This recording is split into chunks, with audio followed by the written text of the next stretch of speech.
বিসমিল্লাহির রহমানির রহিম। বর্গমূলের অধ্যায়ে 12 নম্বর পর্যন্ত আমরা করছিলাম। আজকে 13 নম্বর। একটি ছাত্রাবাসে কিছু ছাত্র থাকে, যতজন ছাত্র তত টাকা করে চাঁদা দেওয়াতে যদি মোট 576 টাকা ওঠে, তাহলে ওই ছাত্রাবাসে মোট কতজন ছাত্র থাকে? তাহলে দেখুন, আমাদের শুধু মোট চাঁদার পরিমাণটা দেওয়া আছে যে এত চাঁদা ওঠে। তাহলে ওই ছাত্রাবাসে মোট কতজন ছাত্র থাকে? তাহলে আমরা ধরি ছাত্র সংখ্যা একজন। তাহলে দেখুন, যতজন ছাত্র একজন ধরছি, তত টাকা, যতজন ছাত্র তত টাকা, এই যে যতজন ছাত্র তত টাকা পরিমাণ। তাহলে ধরছি ছাত্র সংখ্যা একজন, তাহলে তত টাকা দেয়, মানে এক্স পরিমাণ টাকা দেয়। টাকা দেওয়াতে চাঁদার পরিমাণ মোট 576 টাকা, তাহলে 576 লিখলাম। তাহলে এক্স গুণ করলে এক্স স্কোয়ার সমান সমান 576। এক্স স্কোয়ার এই সাথে গেলে রুট হবে, এক্স সমান সমান রুট 576। 576কে আমরা বর্গমূল করি, তাহলে 5-এর কাছাকাছি বর্গ হচ্ছে কত? 2, 2 দুগুণি 4। তাহলে 2-এর দ্বিগুণ লিখতে হবে এই সাইডে, তাহলে 4 লিখলাম আমরা। আর এখানে মাইনাস করলে কত থাকতেছে? 1। আর 76 জোড়ায় নামালাম, জোড়া নামাতে হবে 76। তাহলে দেখুন, আমরা যদি এই 4 আছে আমাদের, এই 4, এখানে 4, এই যে 2-এর ডবল 4, 4কে যদি আমরা 4 দিয়ে গুণ করি, মানে যে সংখ্যা নিব সেইটা দ্বারা গুণ করতে হবে। যদি আমরা 4 দিয়ে গুণ করি, তাহলে 4 লিখলাম, 4 দিয়ে গুণ করলে 176 হচ্ছে। তাহলে 4 দিয়ে গুণ করলে এইখানেও 4 নিতে হবে, এইখানেও 4 নিতে হবে, আর 4 দ্বারা এই গুণ করতে হবে এইভাবে, তাহলে 176। আচ্ছা, তাহলে এই কতজন ছাত্র থাকে? 124 জন হচ্ছে ছাত্র থাকে। এই টাইপের অঙ্কগুলো আরও কিছু অঙ্ক আছে, ইনশাল্লাহ আমরা দেখাবো। আচ্ছা, 16 নম্বর দেখুন, 100 এর বর্গ কত? 100 এর বর্গ কত? দেখুন, 0 এর উপর স্কোয়ার দিলে একটি শূন্য দুটি হয়ে যাবে। তাহলে 100 এখানে আছে 2টি শূন্য, তাহলে হয়ে যাবে কয়টা শূন্য? 4টা শূন্য আমাদের। ঠিক আছে, 1 2 3 4। 17 নম্বর, 0.3 এর বর্গ কত? দেখুন, প্রথমে একটু স্বাভাবিক সংখ্যা আমরা ভাঙাই নিলাম, 3, আর এই পয়েন্টের জন্য 1, আর 1 পয়েন্টের পর একটা সংখ্যা আছে, একটা শূন্য। তাহলে এর বর্গ হচ্ছে 3-এর বর্গ করলে 9, আর 10-এর বর্গ করলে 100। তাহলে দেখুন, কয়টা জিরো আছে আমাদের? 2টা জিরো আছে। তাহলে 2 সংখ্যার পর দশমিকের পর 2টা সংখ্যা হবে। তাহলে আমাদের হচ্ছে উপরে 9 আছে, তাহলে একটা শূন্য আর একটা 9 দেওয়া লাগবে। তাহলে দেখেন, এইটাকে ভাঙালে কত হচ্ছে? এই পয়েন্টের জন্য 1, উপরে 9 থাকতেছে, এই পয়েন্টের জন্য 1, তারপরে এই পয়েন্টের জন্য 1 লিখলাম, তারপরে 2টা সংখ্যা আছে, 2টা শূন্য। এই ভাঙানোটা আমি দেখাই দিলাম। 18 নম্বর হচ্ছে 0.003, 3-এর স্কোয়ার কত হবে? তাহলে দেখুন, আগে স্বাভাবিক সংখ্যায় নিয়ে আসে এটাকে 3, আর হচ্ছে এই দশমিকের জন্য একটা 1, তাহলে 1 2 3, 3টা জিরো হবে। দশমিকের পর 3টা সংখ্যা, 3টা ডিজিট আছে এখানে, 1 2 3, 3টা শূন্য, তাহলে এটার স্কোয়ার, তাহলে 9 উপরে, এটা বর্গ করলে হচ্ছে 3-এর স্কোয়ার করলে হচ্ছে 9, আর এখানে 3টা জিরো আছে, তাহলে এইখানে হবে 6টা জিরো। স্কোয়ার করলে সংখ্যাগুলো ডাবল হয়ে যায়, জিরোগুলো। এখানে এই দেখুন, 0-এর উপরে স্কোয়ার দিলে একটি শূন্য দুটি হয়ে যাবে। তাহলে এখানে আছে 3টা, এখানে হবে 6টা। তাহলে দেখুন, 1 2 3 4 5 6, 6টা শূন্য আছে আমাদের। দশমিকের পর 6টা সংখ্যা হবে, তার মধ্যে একটি হবে 9। তাহলে এই যে দশমিকের পর 1 2 3 4 5 6, 6, আর যেহেতু উপরে একটা ডিজিট আছে 9, তাহলে 9 হবে। তাহলে এইটা ভাঙালে কিন্তু সেই দেখুন, এই দশমিকের জন্য এই 1 1 2 3 4 5 6, 6টা শূন্য, 1 2 3 4 5 6, 6টা শূন্য। আবার 19 নম্বর, 0.005, 5-এর বর্গ করলে কত হয়?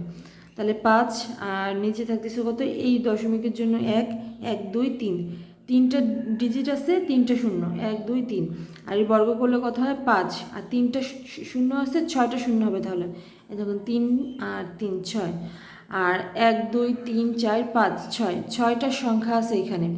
তার মধ্যে 25 হচ্ছে 2টা, তাহলে আমাদের দশমিকের পর 4টা জিরো দিতে হবে। 1 2 3 4, 4 জিরো আর 25 বসালাম। দেখুন 1 2 3 4 5 6, 6টা জিরো আছে, তাহলে আমাদের দশমিকের প্রকাশ করে দশমিকের পর 6টা সংখ্যা হবে, তার মধ্যে 25 হচ্ছে 2টা আর 4টা শূন্য দিয়ে প্রকাশ করা লাগবে। তাহলে 1 2 3 4, 4 একটা শূন্য আর 25। দেখুন 19 নম্বর, দেখুন 19 নম্বর করালাম 20। 169 এর বর্গ কত? তাহলে দেখুন এই যে 1 এর কাছাকাছি বর্গ সংখ্যা কিন্তু 1, 1 অক্ষে 1, তাহলে আমাদের এই পাশে 1-এর দ্বিগুণ হচ্ছে 2, 2 লিখলাম, এই যে 2 লিখলাম।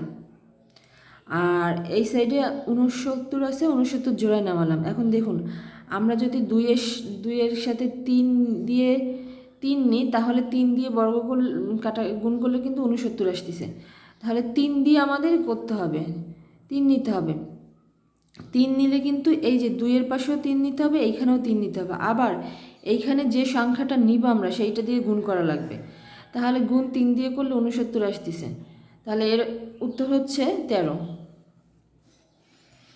21 নম্বর অঙ্কটা দেখুন, এটা কিন্তু যে 23 সালে যে প্রাইমারি নিয়োগ ছিল সেটা আসছিল, এটা প্রথম ধাপে মনে হয় খুব সম্ভবত।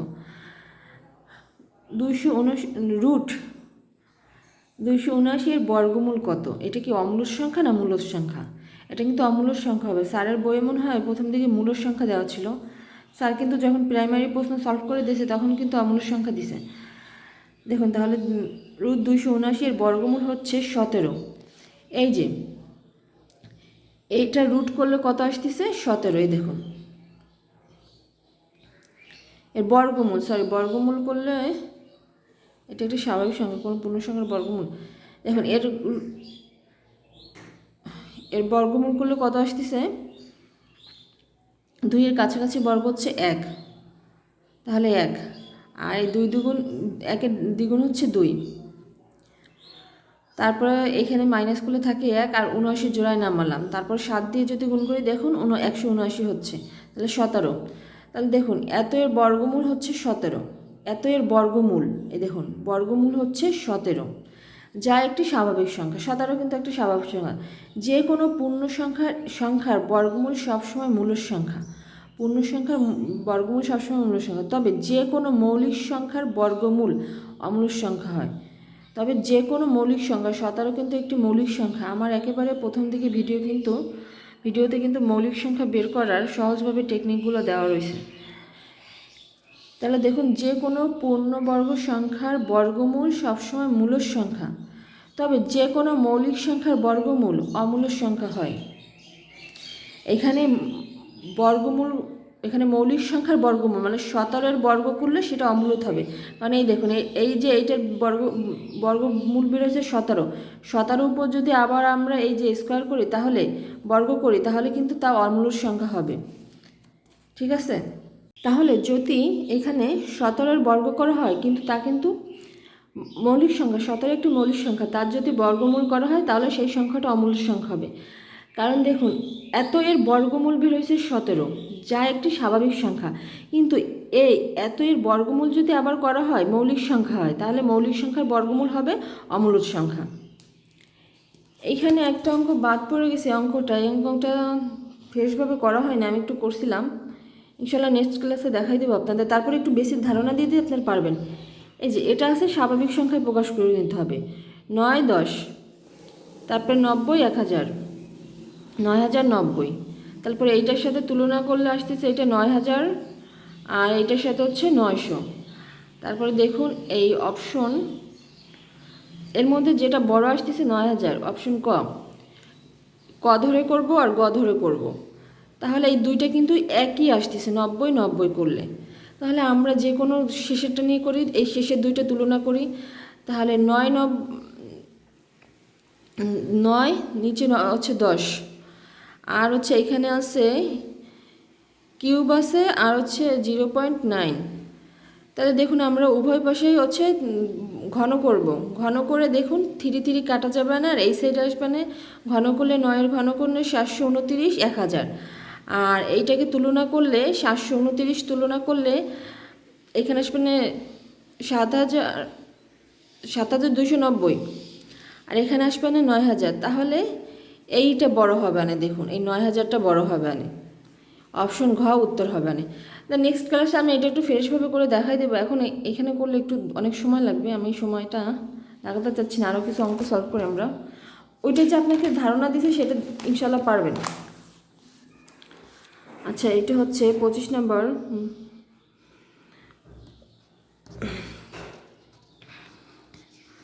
25 নম্বর দেখুন, এইখানে আমরা এই থ্রিটাকে আলাদা করি। থ্রি তো দুটোর সাথে আছে, প্রথমে 3-এর উপর দিলাম 3, আবার এই যে রুট 3 এটা ব্র্যাকেট দিয়ে উপরে 3 দিলাম। তাহলে দেখুন কত আসতেছে, 3, 3-এর 3 3বার গুণ হবে, 3 গুণ 3 গুণ 3।